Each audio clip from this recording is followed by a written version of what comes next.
In 1983, Daniel Miller, 28, and his new wife, Karen, 25, arrived in the Florida Keys for their honeymoon.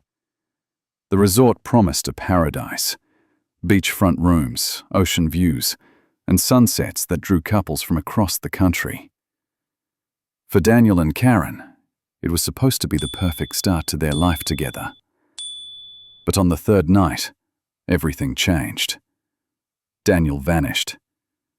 His wallet, passport, and clothes were still in their room. His suitcase was untouched. No one saw him walk out. Karen reported him missing the next morning, saying he never returned after a late walk. Police searched the resort, the docks, and the nearby beaches. They found nothing.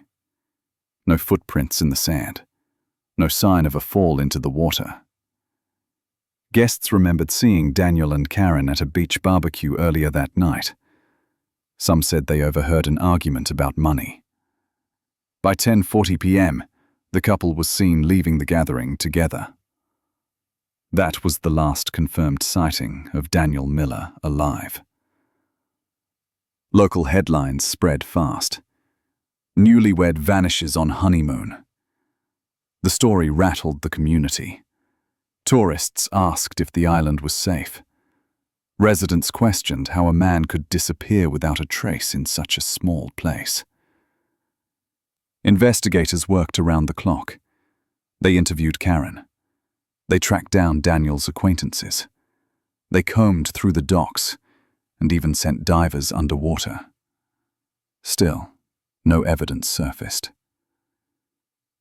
Karen stayed calm, repeating that her husband often went off on walks alone. Her words only deepened suspicion. The case quickly grew beyond the Florida Keys. State newspapers carried the story. True crime enthusiasts speculated. Rumors spread faster than facts.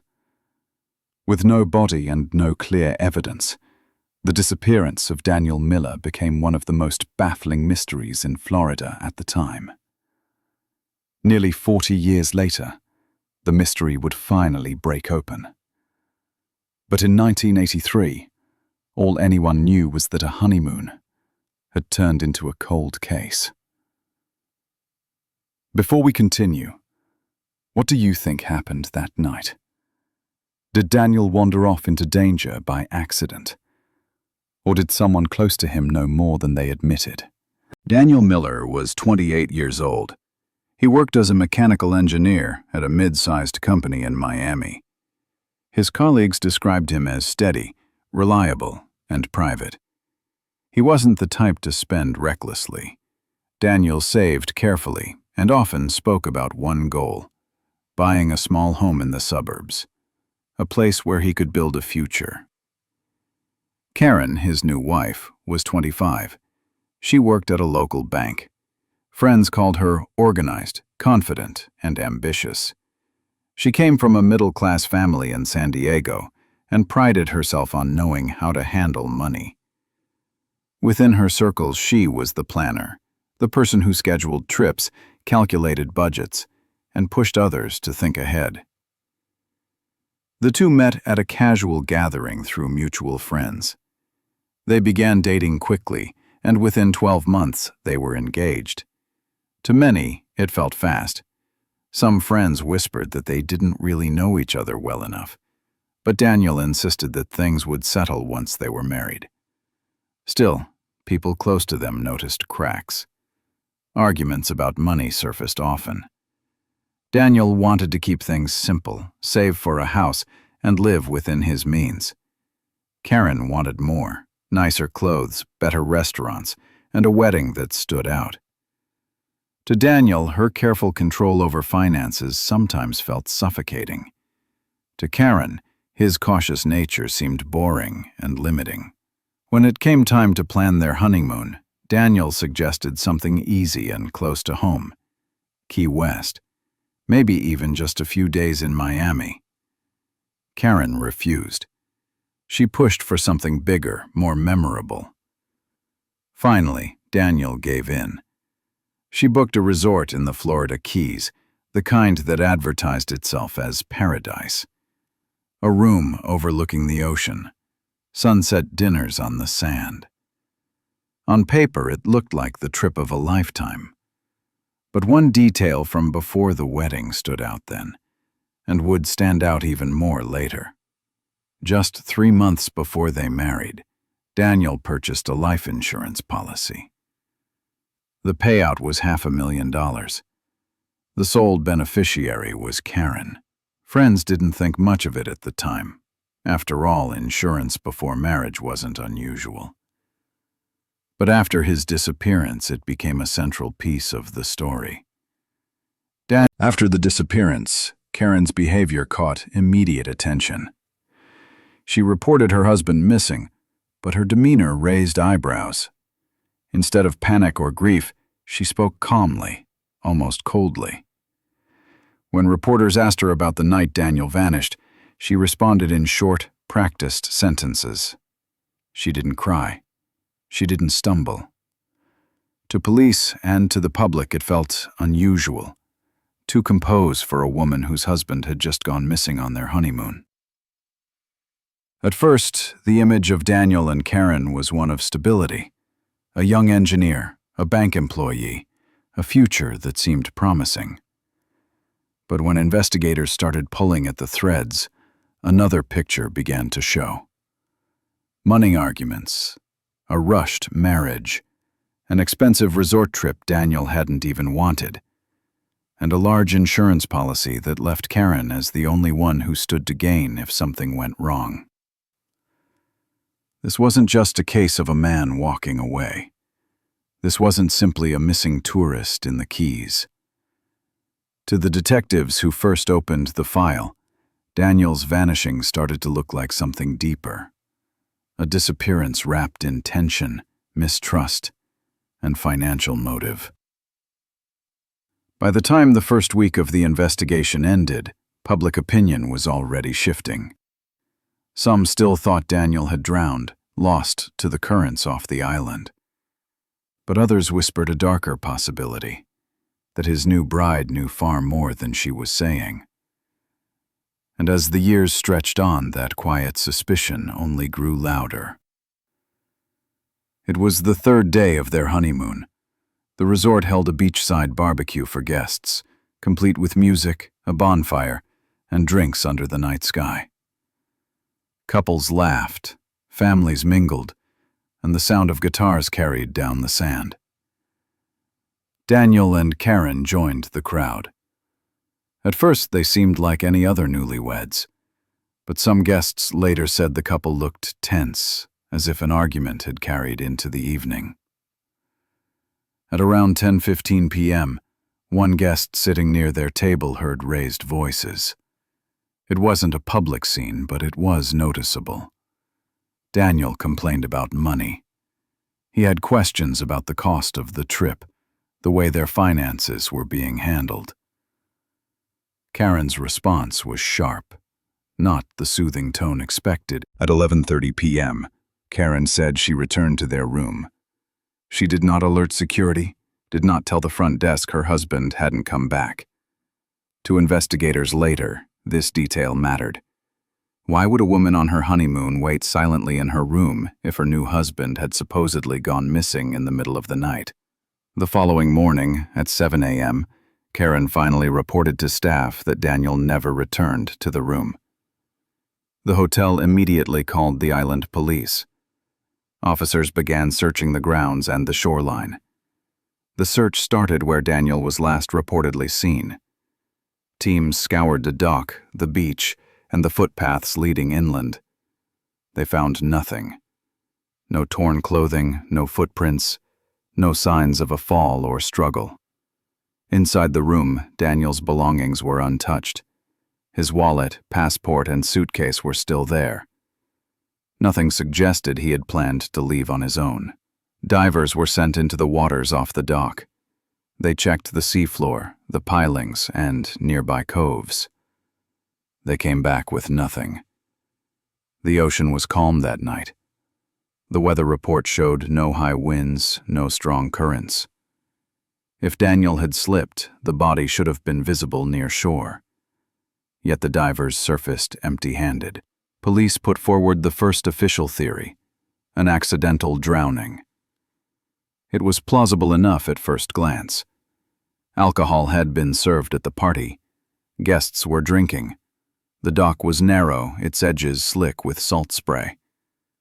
Perhaps Daniel slipped, fell, and never surfaced. But that theory weakened quickly. Not a single person could place him near the water after 10:40 p.m. No witness saw him stumble, no one heard a splash, and no belongings were left behind.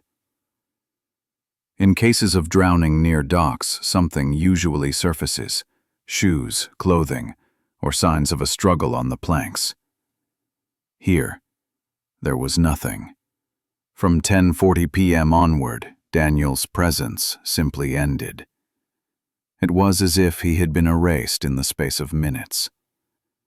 Investigators later called it the blank window, a stretch of time where no evidence tied Daniel to any location, and no one could account for where he had gone. The press soon picked up the story. Local papers described the disappearance. By the second night, frustration was setting in.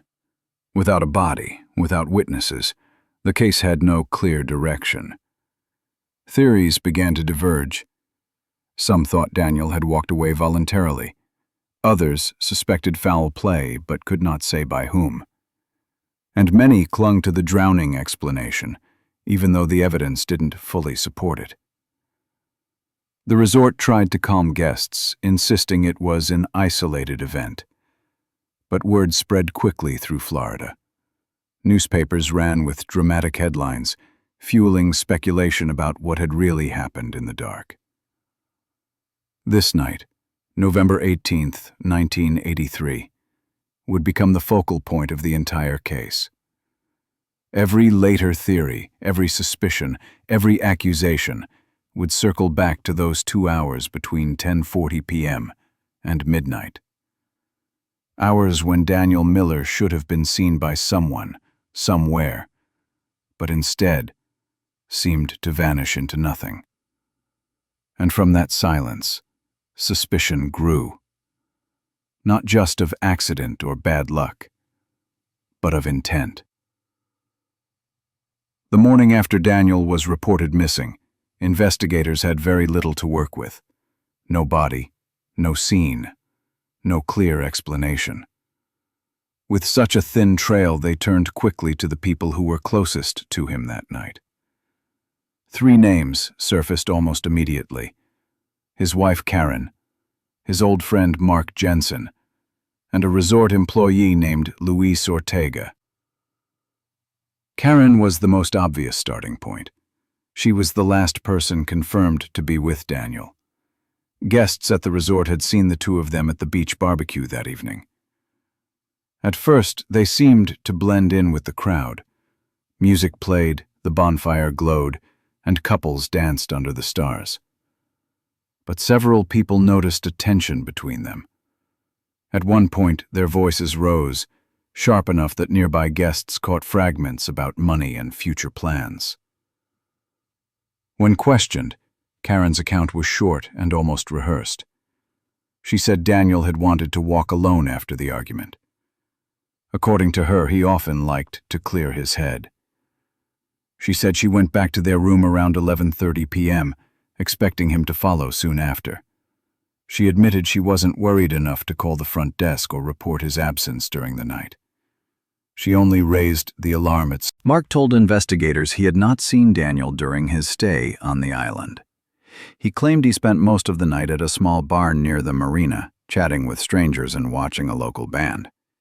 But when police asked for confirmation, no one could firmly place him there at the critical time. His alibi hung by a thread. It wasn't false enough to dismiss, but it wasn't solid enough to clear him either. Then came Luis Ortega. He was a young employee at the resort, tasked with cleaning up after the barbecue. Several guests mentioned seeing him in the general area where Daniel had last been spotted.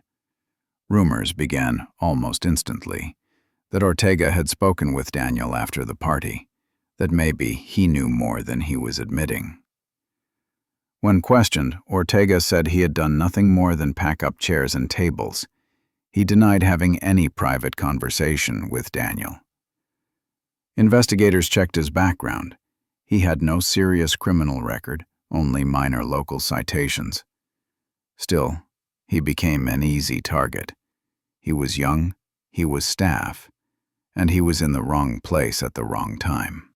Police were left with 3 individuals, each carrying suspicion for different reasons.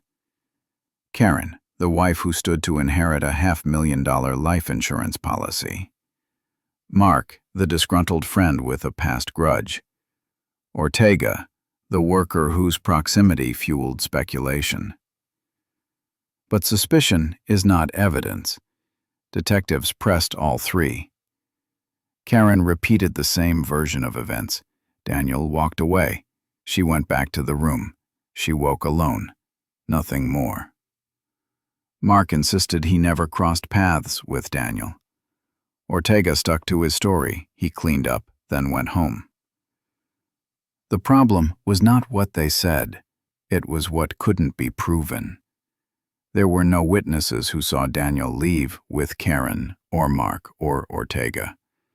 There were no cameras covering the path to the dock. There were no signs of a fight, no blood, no discarded belongings. Daniel's wallet and passport were untouched in the room. The media quickly seized on the drama. Headlines screamed about the 3 suspects and 0 proof.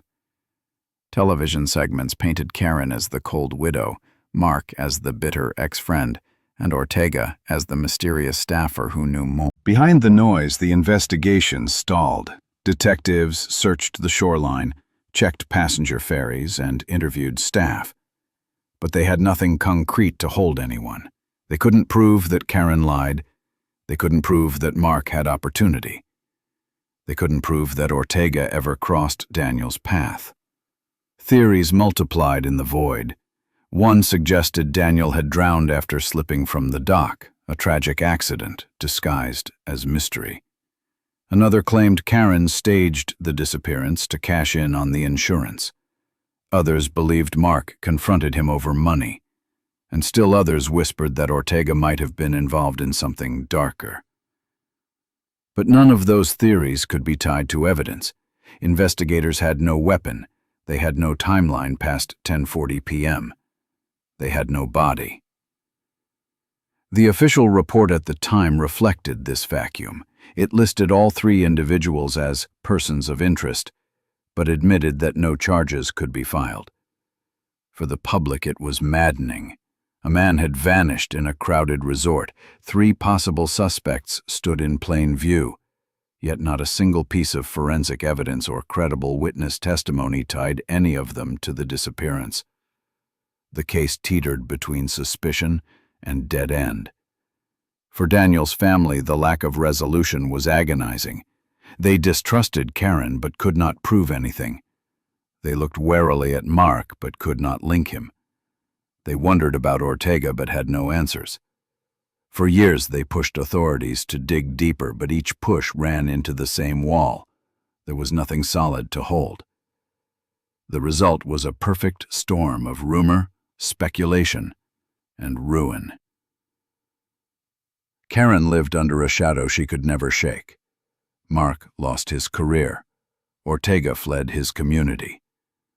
And Daniel's fate remained a blank space on the timeline. This was the turning point. The disappearance shifted from a search for a missing man into a tangle of human suspicion. The case became less about evidence and more about narratives. Who seemed cold? Who had a motive? Who looked suspicious? In that haze, the truth remained hidden. Years later, when the body was finally discovered, investigators would look back at this chapter and see how dangerous speculation had been. By focusing on 3 suspects without evidence, they had buried them. Between 1984 and 1987, police in the Florida Keys tried to keep the case alive. Search teams went over the beaches again and again. They checked the docks, questioned boat operators, and followed up on every departure from the island. Nothing surfaced. No body, no clothing, no wallet, no sign of Daniel. Divers were sent back into the waters near the resort.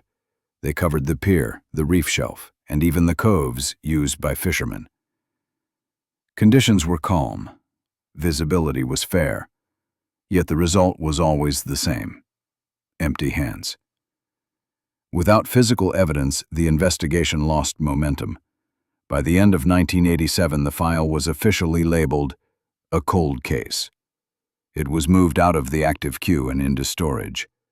Daniel's name was now on a long list of unsolved disappearances, a list that rarely saw new developments. Karen left the Keys soon after. She returned to her hometown and tried to start over. But she carried a nickname she could not escape. Local papers and neighbors called her the Black Widow Bride. She was never charged with a crime, but suspicion followed her everywhere. Mark Jensen, once a close friend of Daniel, faced his own downfall. Rumors tied him to the disappearance. Co-workers whispered. His employer distanced itself. Within a year, he lost his position. Friendships collapsed. His reputation was never repaired. Luis Ortega, the young resort employee, also paid a price. Guests had mentioned his name in the days after Daniel vanished. The label stuck. He left Florida, moving to Arizona, where he took seasonal jobs and kept a low profile. He had no criminal record, but gossip made him a shadow of who he once was. Meanwhile, Daniel's family kept pressing authorities. His parents wrote letters to the sheriff's office. They contacted state agencies. They even hired a private investigator, but the man came back with nothing. Their requests to reopen the case were denied. Detectives explained that without a body, without new leads, there was nothing to move forward with. Inside the department, the dominant theory remained simple. Daniel had drowned. A late-night accident, a slip off the pier, a body swept into currents. For many officers, the case was not murder. For nearly 4 decades, Daniel's disappearance sat frozen in time. No body, no answers, and 3 lives ruined by suspicion. But in the 2020s, the ocean finally gave back what it had been hiding. A discovery beneath the surface would change everything.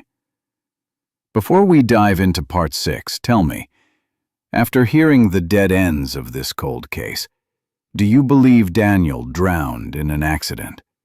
Or do you think someone close to him knew more than they admitted? Drop your thoughts in the comments, and don't miss what divers uncovered almost 40 years later.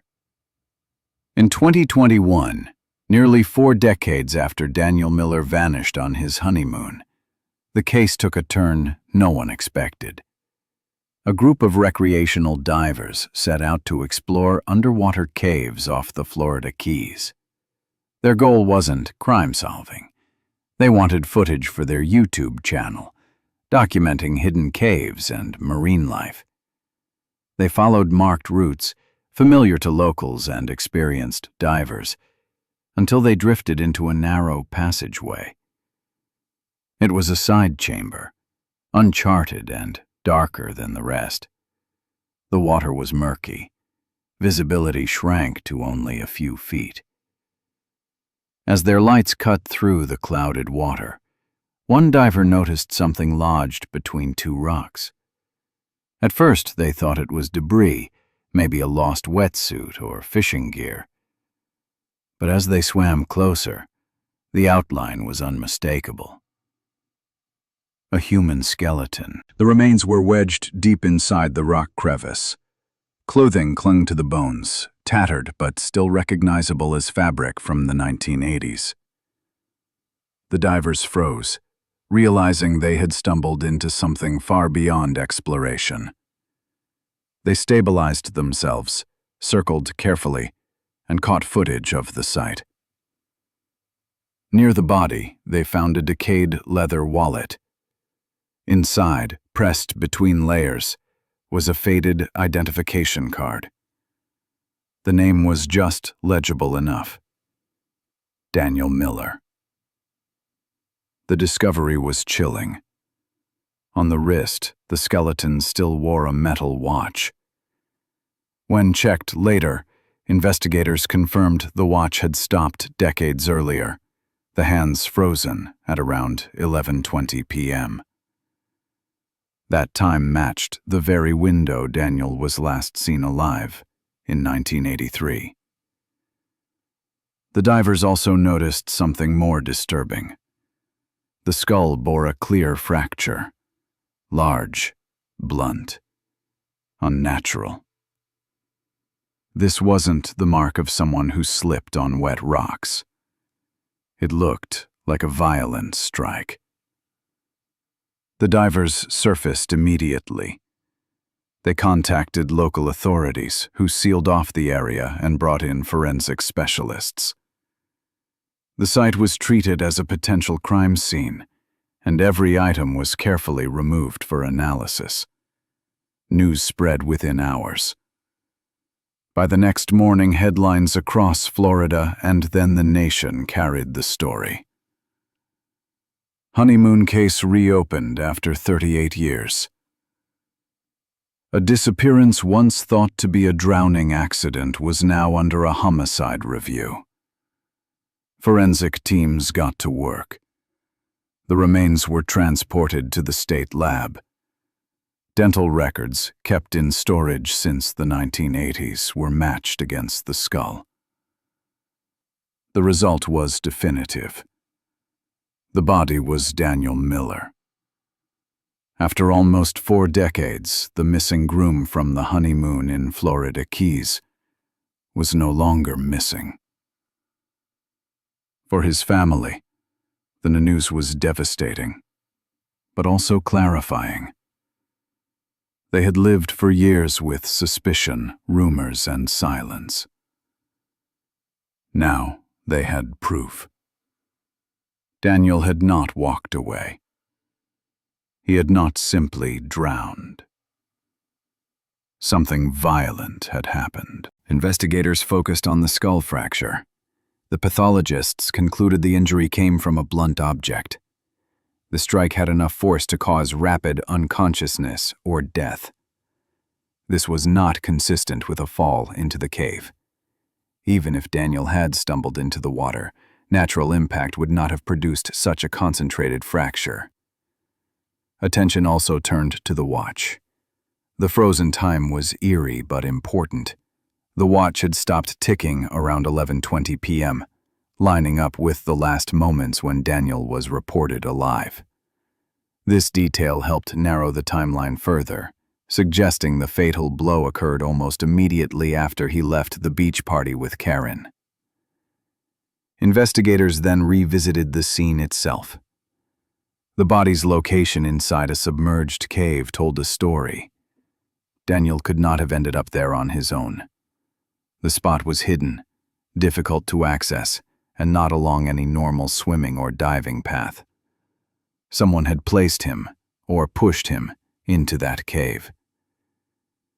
With the body finally recovered, detectives reopened the entire case file. They pulled out old interview transcripts, photographs, financial documents, and witness statements that had collected dust for nearly 4 decades. What once looked like a tragic disappearance now looked like a staged cover-up. The financial trail stood out immediately. Only 3 months before the wedding, Daniel had purchased a life insurance policy worth $500,000. Karen, his new wife, was the sole beneficiary. She had collected that payout within months of his disappearance. Records showed she bought a house soon after and invested heavily, her lifestyle rising sharply in the years following Daniel's death. Witness testimony from the resort party also resurfaced. Several guests had recalled hearing an argument between Daniel and Karen about money that very night. Others remembered seeing the couple walking toward the dock together around 10:40 p.m. That was the last confirmed sighting of Daniel alive. The fracture in the skull, the stopped watch, and the secluded cave all pointed in one direction. Daniel hadn't vanished by accident. He had been attacked, his death disguised as a disappearance, and his body hidden underwater.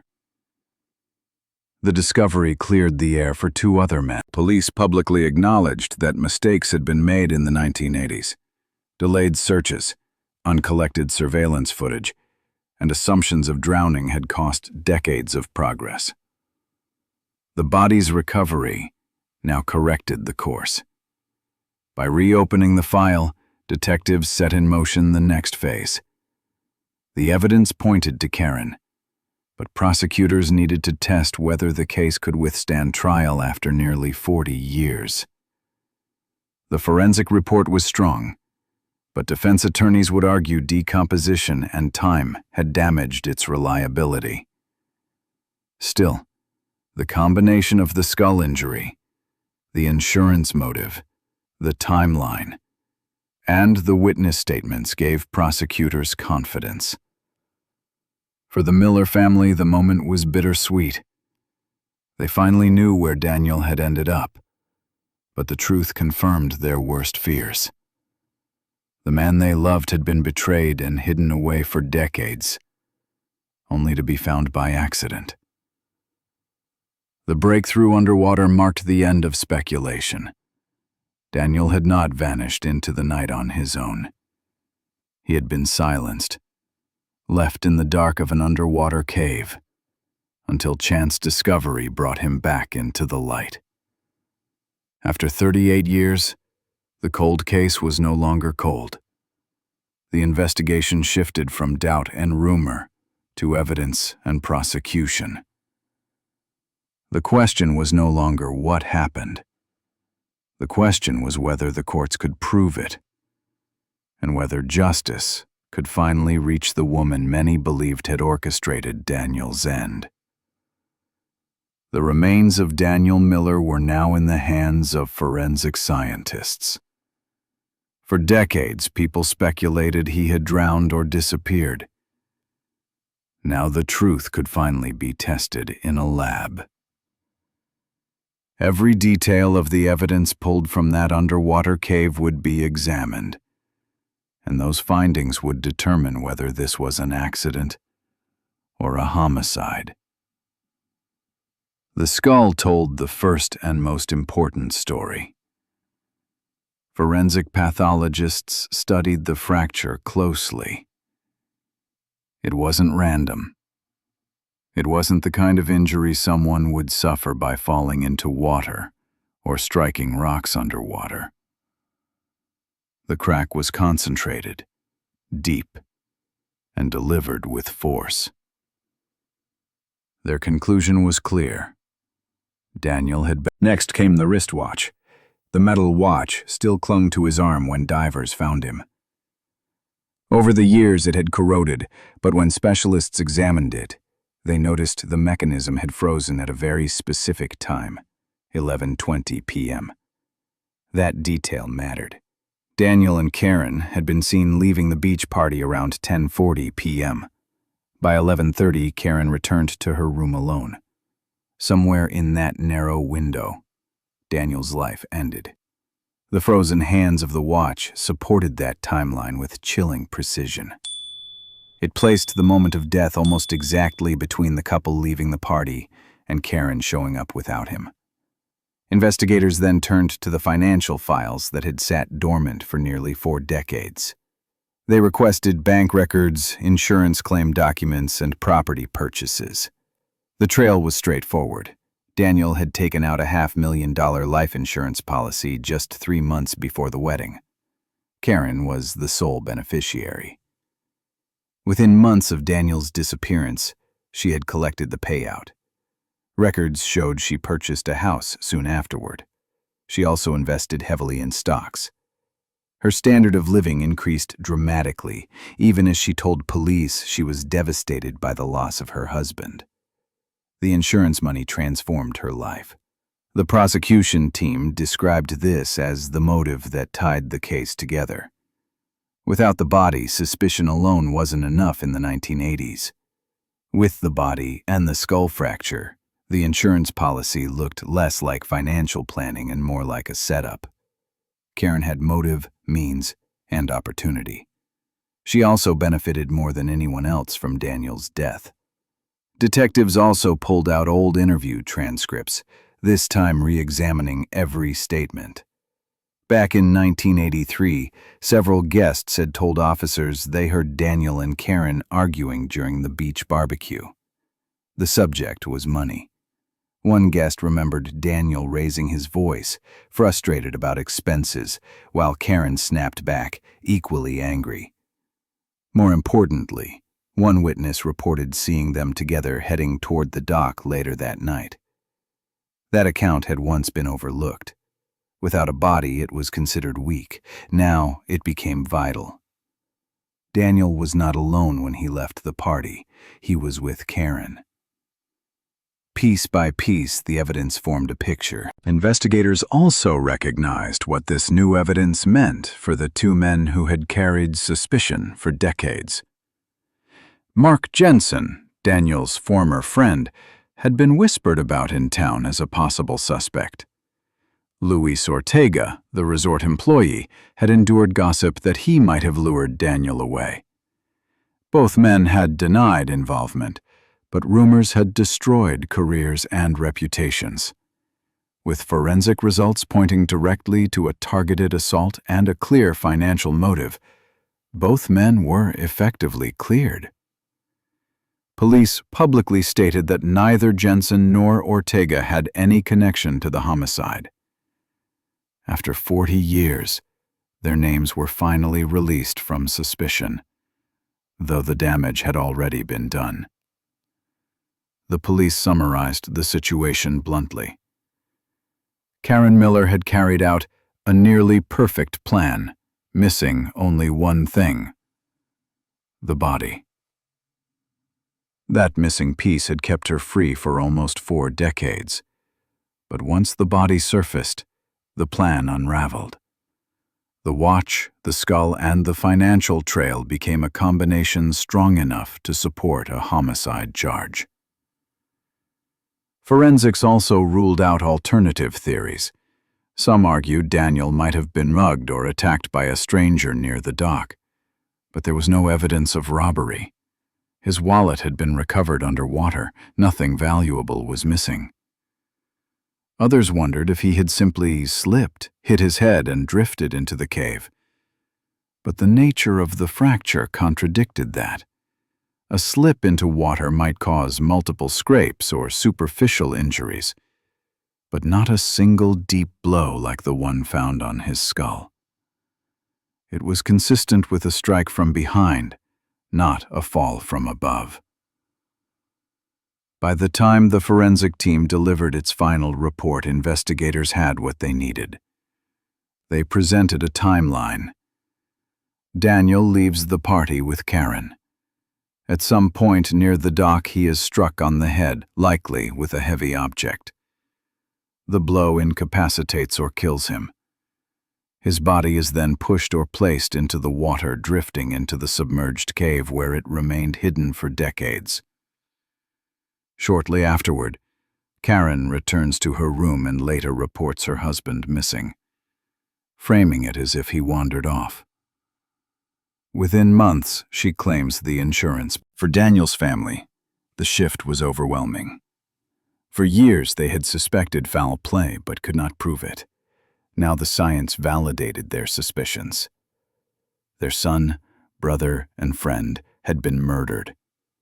The woman who had stood beside him at the altar was now the prime suspect. Justice had been delayed, but it was no longer out of reach. With the forensics report in hand, the trap was uncovered. The insurance payout, once explained as routine planning, was now framed as blood money. The fractured skull, once hidden underwater, was now evidence of murder. The honeymoon disappearance, once a mystery, was now a crime. And for the first time in 4 decades, investigators had the pieces needed to pursue accountability. The file moved from detectives to prosecutors. The courtroom would be next. In 2022, nearly 4 decades after Daniel Miller vanished on his honeymoon, the arrest finally came. Karen Miller, 64 years old, was taken into custody at her home. She was charged with first-degree murder. For years, people had whispered about her involvement. Now the state of Florida was ready to put her on trial. News outlets across the country carried the story. A case once thought to be an accident was heading to court as a homicide. Her appearance in court shocked many. Karen was no longer the young bride seen in wedding photos. She was an older woman with gray hair, wearing a standard jail uniform. The press labeled her again with the old name that had haunted her for years, the Black Widow Bride. That image spread across television screens and headlines. The story of the missing groom and the wife who lived freely for decades was too powerful for the media to ignore. The prosecution laid out their case in clear terms. They argued that Karen had a plan. On the night of April 1983, she walked with Daniel to the dock. There, prosecutors said, she struck him with a blunt object, causing the skull fracture that forensic scientists later confirmed. Then, she pushed his unconscious or dead body into the cave waters. The scene was meant to look like an accident, but the motive, they claimed, was financial gain. Daniel had purchased $500,000. The evidence was not simple, but it was powerful when presented together. Forensic experts testified that Daniel's skull fracture could not have been caused by a fall. It was a deliberate blow. They showed the jury the metal watch still on Daniel's wrist when his remains were recovered, stopped forever at around 11:20 p.m., the same time witnesses saw Daniel alive for the last time. Financial investigators testified about the life insurance payout.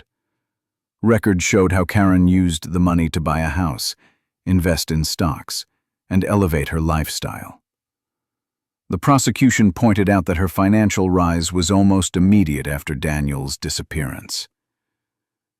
Then came the witnesses from the resort party.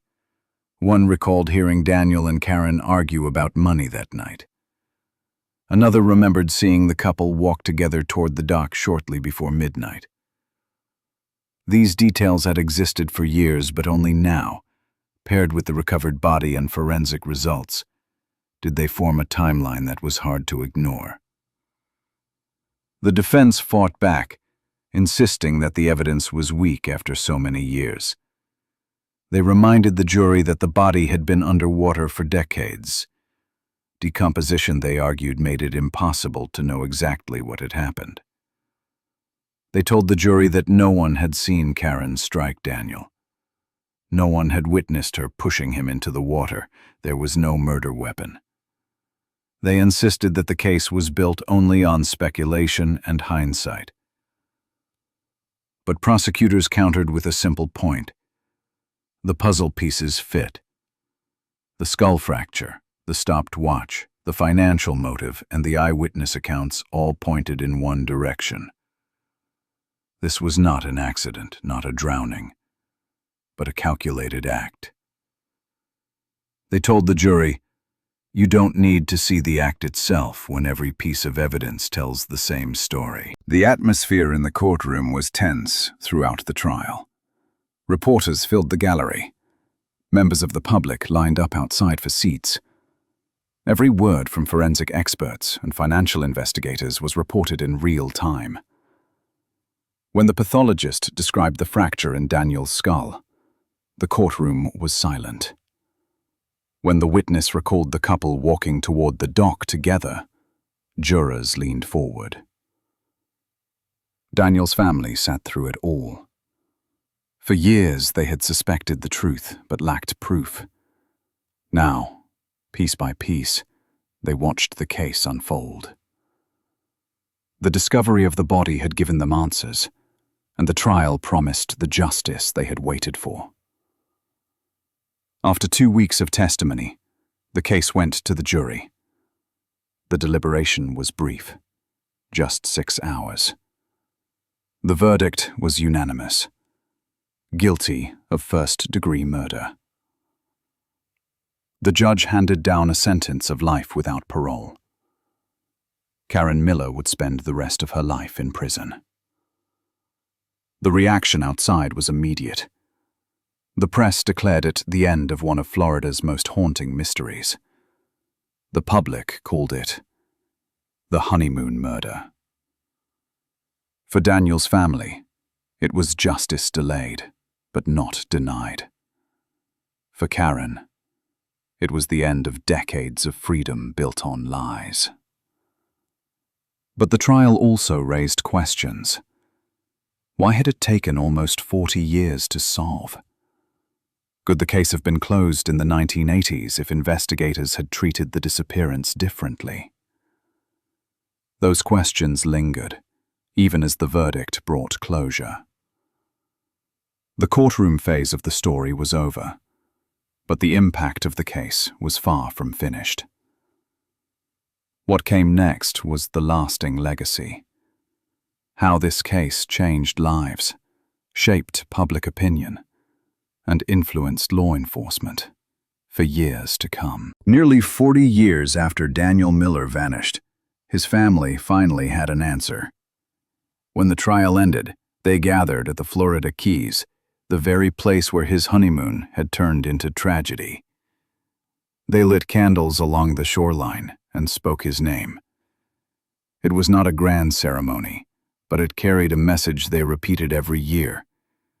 Justice can be delayed, but truth never disappears.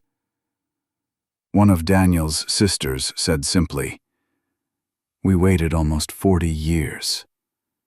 At least now we know." The verdict gave the family closure, but it could not erase decades of grief. They had lost birthdays, holidays, milestones that could never return. Justice brought relief, but it came with the reminder of what had been stolen from them. Beyond the family, the case cleared the names of 2 men who had lived under suspicion for nearly 4 decades. Mark Jensen, once Daniel's friend, had watched his life collapse. He lost his job, his marriage ended. Everywhere he went, whispers followed him. A former co-worker remembered, he lost everything, not because he was guilty, but because people believed rumors. Luis Ortega, the resort employee, had faced the same fate. A working man with no connection to Daniel's disappearance, yet he was branded as a suspect. Gossip drove him out of his hometown, forced him to rebuild his life far away. The trial's outcome restored their innocence, but their lives could never be returned. The impact of the case spread into law enforcement. Police training materials in Florida began citing the honeymoon disappearance as a case study. The lessons were blunt. Never dismiss financial motives too quickly. Preserve evidence for as long as possible. Do not rush to label a disappearance as an accident. If investigators in 1983 had pressed harder on Karen's financial gain or preserved key witness testimony, the truth might have come to light years earlier. Modern forensic science, bone analysis, dental matching, and the ability to reconstruct old financial records showed how cold cases could still be solved with patience and technology. The insurance industry also changed. Companies reviewed how quickly they approved payouts in suspicious cases. Karen had collected $500,000 only months after Daniel vanished. Today, such a rapid approval would raise red flags. Policies were revised to include stricter investigations, especially when large sums and sudden deaths were involved. The media shaped the public view of the case. Newspapers branded Karen as the Black Widow bride, emphasizing the chilling transformation from honeymooner to murderer. Television channels produced documentaries. True crime podcasts dissected every detail. The story resonated because it was both intimate and horrifying. A wedding trip meant for joy that ended in betrayal and death. The public was haunted by the idea that the most dangerous person in Daniel's life had been the one closest to him. Community involvement also stood out. Without the divers who stumbled into the underwater cave in 2021, the case might still be unsolved. They were not detectives. They were not part of any investigation. They wanted footage for their YouTube channel. Yet their discovery rewrote history. Volunteer divers were praised nationwide, a reminder that justice sometimes needs ordinary people and a measure of luck. The case became a symbol of how citizens can uncover truth even when institutions fall short. The lessons were clear. Truth can be buried for decades, but it has a way of surfacing when evidence emerges. Rumors and speculation without proof. The case became more than one family's tragedy. It stood as a warning about the danger of unchecked suspicion, the importance of financial investigation, and the resilience of forensic science. Most of all, it reminded people that time may slow justice, but it cannot erase the facts that eventually come to light. After hearing the legacy of this case, do you think justice delivered after 40 years is enough? Can truth, this late, still heal the wounds left behind? Share your thoughts in the comments, and stay tuned for our next story, where we look at another cold case where time, technology, and chance combined to reveal the truth.